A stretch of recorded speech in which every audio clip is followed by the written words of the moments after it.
I'd like to thank you for leaving crazy person out of the description. So I thought, I was trying to think, what is the most useful thing that I could, what could I say that could actually be helpful or useful to you in the future? And I thought I'd perhaps tell the story of how I sort of came to be here. How did some of these things happen? And maybe there's some lessons there, because I often find myself wondering, how did this happen? So when I was young, I didn't really know what I was going to do when I got older. People kept asking me, but then eventually I thought that the idea of inventing things would be really cool.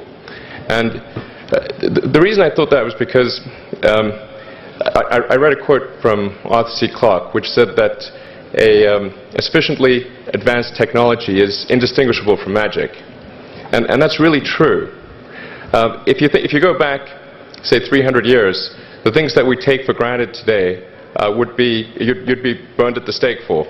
Being able to fly, that's crazy. Being able to see over long distances, being able to communicate, having effectively the internet, a group mind of sorts, and having access to all the world's information instantly from almost anywhere on the earth. This is stuff that really would be magic, or would be considered magic in times past. In fact, I think it actually goes beyond that, because there are many things that we take for granted today that weren't even imagined in times past. They weren't even in the realm of magic. So it actually goes beyond that. So I thought, well, if I can do some of those things, basically if I can advance technology, then that's like magic, and that would be really cool. And I also had sort of a slight existential crisis, because I was trying to figure out what does it all mean? Like, what's the purpose of things? And I came to the conclusion that if we can advance the knowledge of the world, if we can do things that expand the scope and scale of consciousness, then we're better able to ask the right questions and become more enlightened, and that's really the only way forward. So I studied physics and business, because I figured in order to do a lot of these things, you need to know how the universe works, and you need to know how the economy works.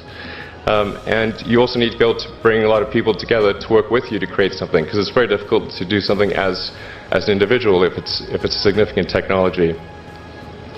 So I originally came out to California to try to figure out how to improve the energy density of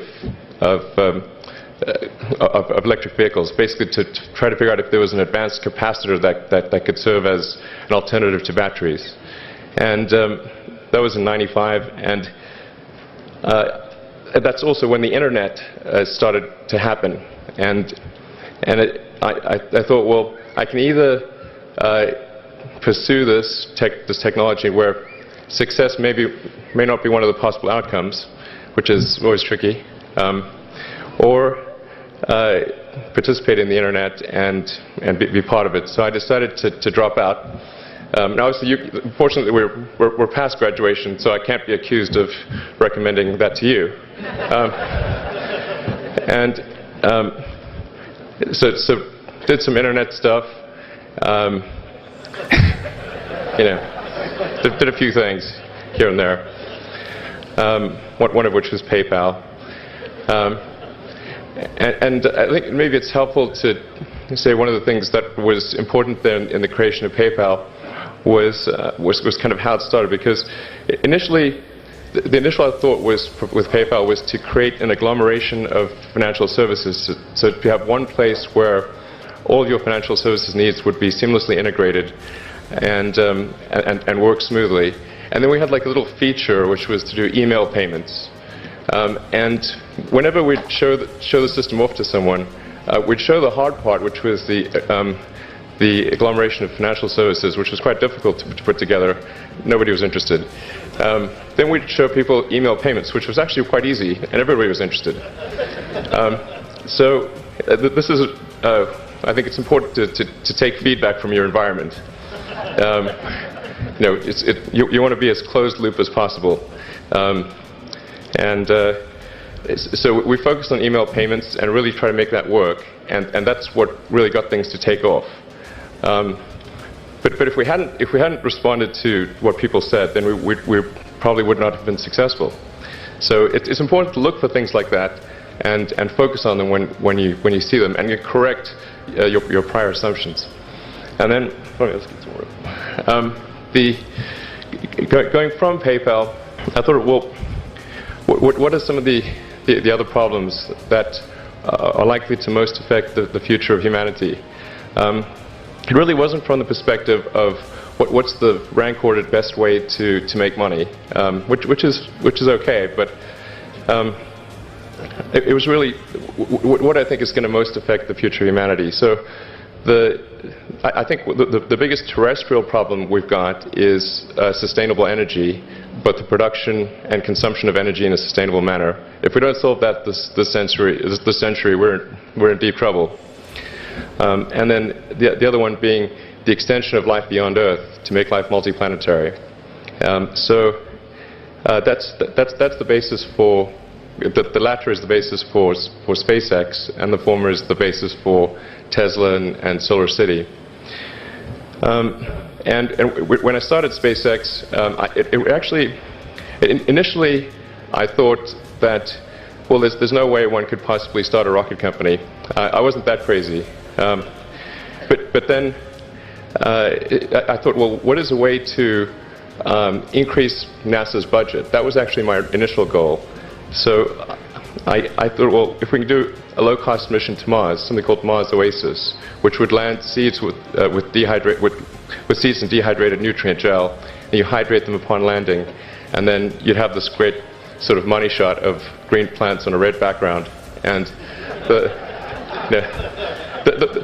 the public tends to respond to precedents and superlatives, and this would be the first life on Mars, the furthest that life's ever traveled, as far as we know. And I thought, well, that would get people really excited, and therefore increase NASA's budget. So obviously, the financial outcome from such a mission would probably be zero. So anything better than that was on the upside. So I actually went to Russia 3 times to look at buying a refurbished ICBM.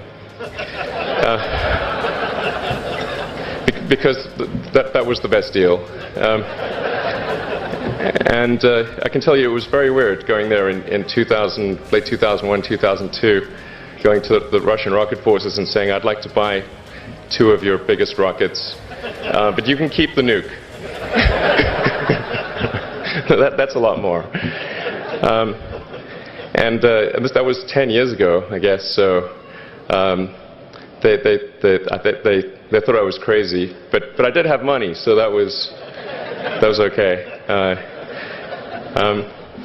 And after making several trips to Russia, I came to the conclusion that actually my initial impression was wrong about because my initial thought was, well, that there's not enough will to explore and expand beyond Earth and have a Mars base and that kind of thing. But I came to the conclusion that was wrong. In fact, there's plenty of will, particularly in the United States, because the United States is a nation of explorers, of people who came here from other parts of the world. I think the United States is really a distillation of the spirit of human exploration. So, but if people think it's impossible, then, or it's going to completely break the federal budget, then they're not going to do it. So after my 3rd trip, I said, okay, well, what we really need to do here is try to solve the space transport problem, and started SpaceX. This was against the advice of pretty much everyone I talked to. One friend made me sit down and watch a bunch of videos of rockets blowing up. Let me tell you, he wasn't far wrong. It was tough going there in the beginning because I'd never built anything physical. I mean, I'd built like little model rockets as a kid and that kind of thing, but I'd never had a company that built anything physical. So I had to kind of figure out how to do all these things and bring together the right team of people, and so we did all that and then failed 3 times. It was tough going. Because the thing about a rocket is that the passing grade is 100%. You don't get to actually test the rocket in the real environment that it's going to be in. So I think the best analogy for rocket engineering is like if you want to create a really complicated bit of software, you can't run the software as an integrated whole, and you can't run it on the computer it's intended to run on. But the first time you put it all together and run it on that computer, it must run with no bugs. That's basically the essence of it. So we missed the mark there. The first launch, I was picking up bits of rocket near the launch site. It was a bit sad. But we learned with each successive flight, and were able to, eventually with the fourth flight in 2008, reach orbit. And that was also with the last bit of money that we had. So thank goodness that happened. I think the saying is fourth time's the charm. So we got the Falcon 1 to orbit, and then began to scale that up to the Falcon 9, which is about an order of magnitude more thrust. It's around 1 million pounds of thrust, and we managed to get that to orbit, and then developed a Dragon spacecraft, which recently was able to dock and return to Earth from the space station. That was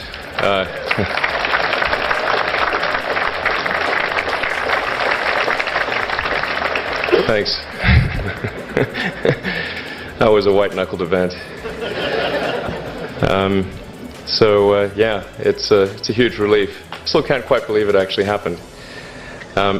But there's a lot more that must happen beyond this in order for humanity to become a spacefaring civilization, and ultimately a multi-planet species. And that's something I think it's vitally important, and I hope that some of you will participate in that, either at SpaceX or at other companies, because it's just really one of the most important things for the preservation and extension of consciousness. I mean, it's worth noting, as I'm sure people are aware, that the Earth has been around for 4 billion years, and civilization, at least in terms of having writing, has been around for 10,000 years, and that's being generous. It's really somewhat of a tenuous existence that civilization and consciousness, as we know it, has been on Earth, and I think. I'm actually fairly optimistic about the future of Earth, so I don't want to sort of people to have the wrong impression that I think we're all about to die. I think things will most likely be okay for a long time on Earth, but not for sure, but most likely. But even if it's sort of 99% likely, a 1% chance is still worth spending a fair bit of effort to ensure that we've backed up the biosphere, planetary redundancy, if you will, and so I think it's really quite important.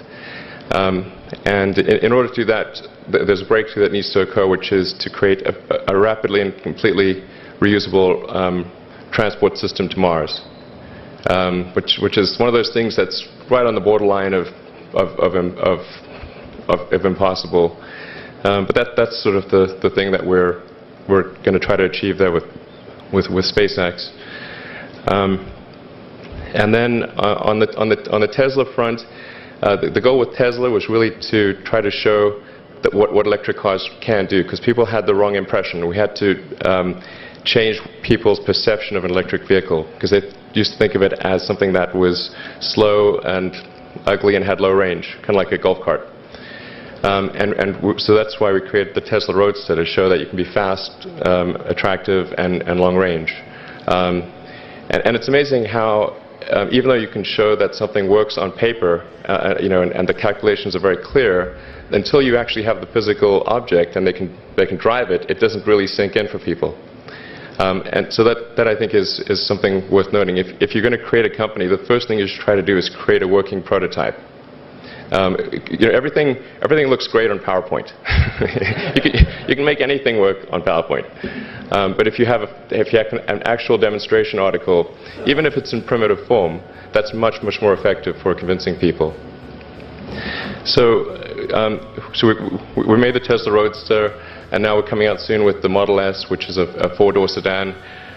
Because after we made the Tesla Roadster, people said, oh, sure, we always knew you could make a car like that. It's an expensive car, and it's low volume, and it's small and all that, but you couldn't make a real car. Like, okay, fine, we've got to make that too. So that's coming out soon. Yeah, so that's I think where things are, and hopefully there are some lessons to be drawn there. But I think the overarching point I want to make is that you guys are the magicians of the 21st century. Don't let anything hold you back.